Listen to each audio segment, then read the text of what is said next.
be showing you how to change the rear seal on the transmission of your Ford Ranger. Now this actually will work for several other Ford product vehicles, but I'm going to show you specifically how to do it with this 2008 Ford Ranger. Now this is actually going to be pretty easy and simple to do. Just make sure you got your tires scotched, because it does require removal of the drive shaft, so you don't want the truck rolling on you while you're under there. Now another thing that I have done, I've actually backed this Ford up to where it's actually inclined up the back side, so when I pull the drive shaft I'm not going to have a lot of transmission fluid coming out, so I don't have to worry about that. Tires are already scotched, so let's get to it. Now as you can see, here it is on the back side of the transmission, and you can definitely see that this one is leaking. But the first thing we got to do is, like I said, remove this drive shaft, which won't be difficult. First we'll have to start on the other end of the vehicle with the differential and unbolt the drive shaft.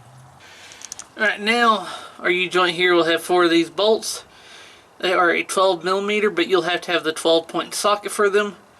You can use a wrench, but they're going to be extremely difficult with a wrench.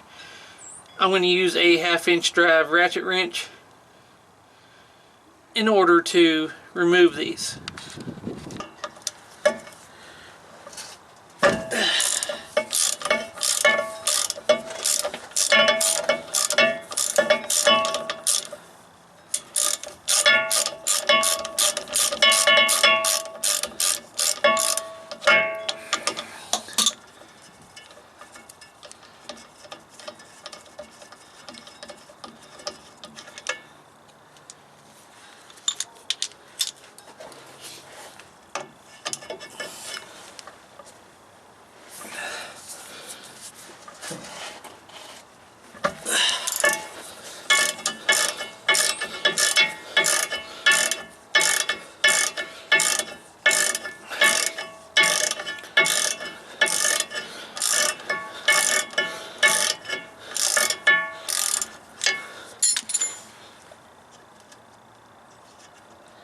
Alright, now usually you can get 3 of the 4 of them, and the 4th one will be somewhere towards the top.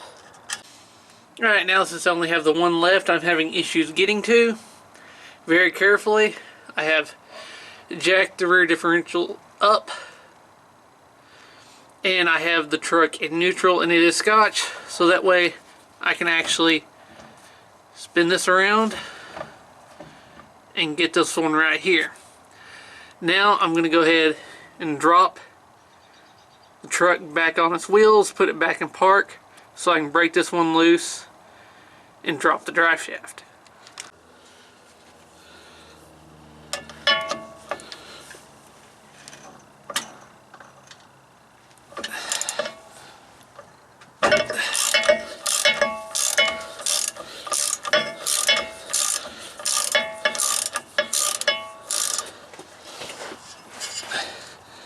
Now I'm going to hang on to the drive shaft while loosening this last bolt.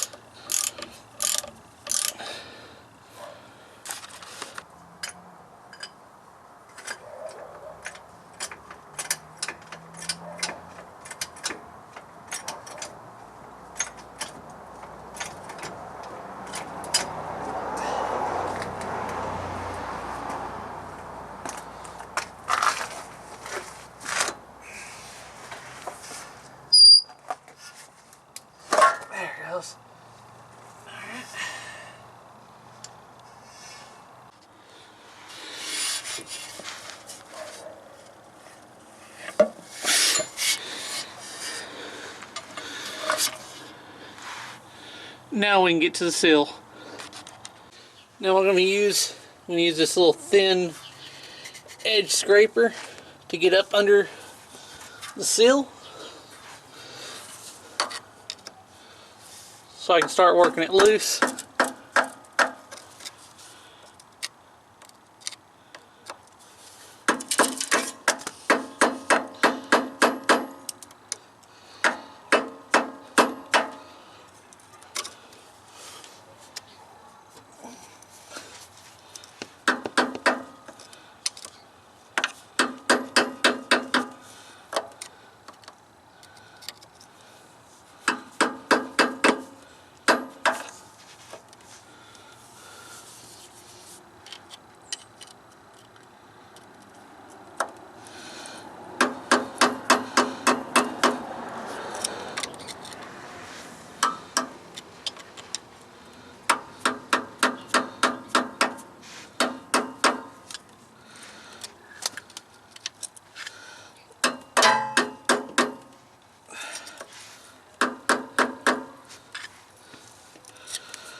Now the old one's out. You just want to make sure you don't dig into the side of the transmission or into the tail shaft right here anywhere. Still smooth. You just got to kind of get something thin up under that lip, and once you get it out so far, you can come in an angle and just knock it out. Alright, now to install the new one. Now I did put a little bit of grease around the edge. Remember, there's the 1/8 inch hole that goes down. Now they say, a lot of people say to use a socket. If you have a socket big enough to go around that lip and knock it all in at once, that's great. The boot is in the way, but what I'm actually going to do is use some old bearing races off some of my old 10 and 12 point GM rear ends, because that fits all the way around there.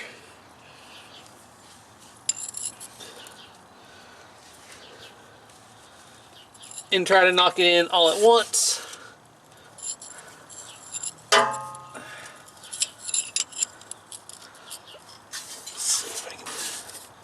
That way I'm not hitting the rubber boot.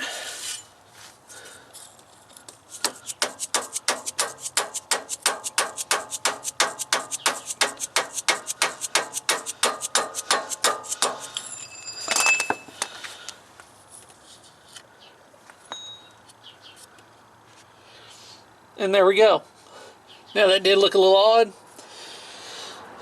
but I had the one race here that actually slipped right over the boot and actually held solid. Slipped this one over that one, and I just had this hammer laying here so I could put it there, hit that hammer in the middle so it went evenly,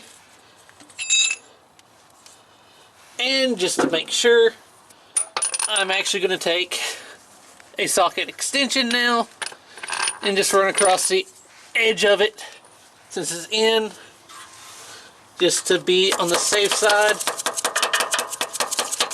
that it is sealed.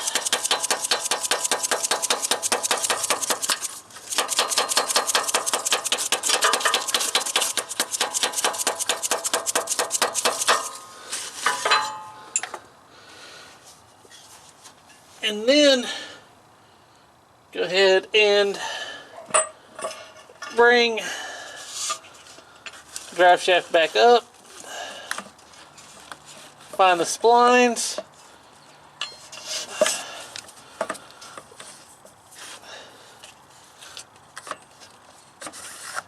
there we go. Now to the other end. Now over here, it's actually pretty close, so I'm pretty lucky.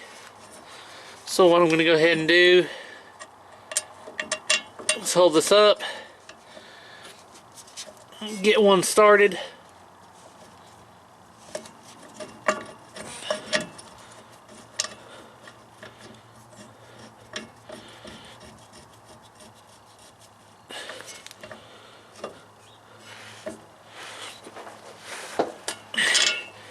And it looks like I can get these started right here as well. Now, sometimes you can't get it lined back up exactly like it was, so you just jack up the rear end a little bit with the tires off the ground, and you can kind of spin the tire a little bit to move this so you can actually get the bolt holes to line back up. But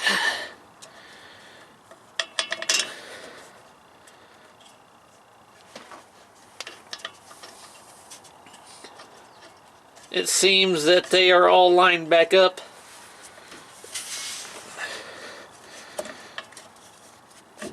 There we go.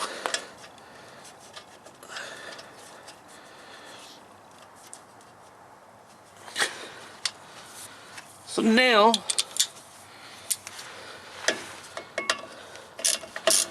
I'm going to snug them all down. Once I get them all snugged, Then I will proceed to finish tightening them up. Alright, now I'm going to go ahead and make sure all these are nice and tight. I'm going to go ahead and get these three right here, jack it up again, put it in neutral, spin it to get the last one, and then tighten it back down. Now, there is one more step. Of course, if you lost any transmission fluid, be sure to check it after running it and fill it back up appropriately. But, last step, clean everything back off. Since we had a leak, I'm going to make sure everything's cleaned back off so we know if there's a problem still or elsewhere. Alright, and there you have it. The rear seal is changed on the transmission. It's pretty simple and easy to do. It's just getting the drive shaft off and out of the way and kind of finessing the old seal out. Not a problem, easy to do in your own driveway. Like I said, a lot of people use a large socket to knock the new seal in. Well, sometimes you have to improvise, but it's on there. It's good to go. Hope this video proved helpful for you, and always, thanks for watching.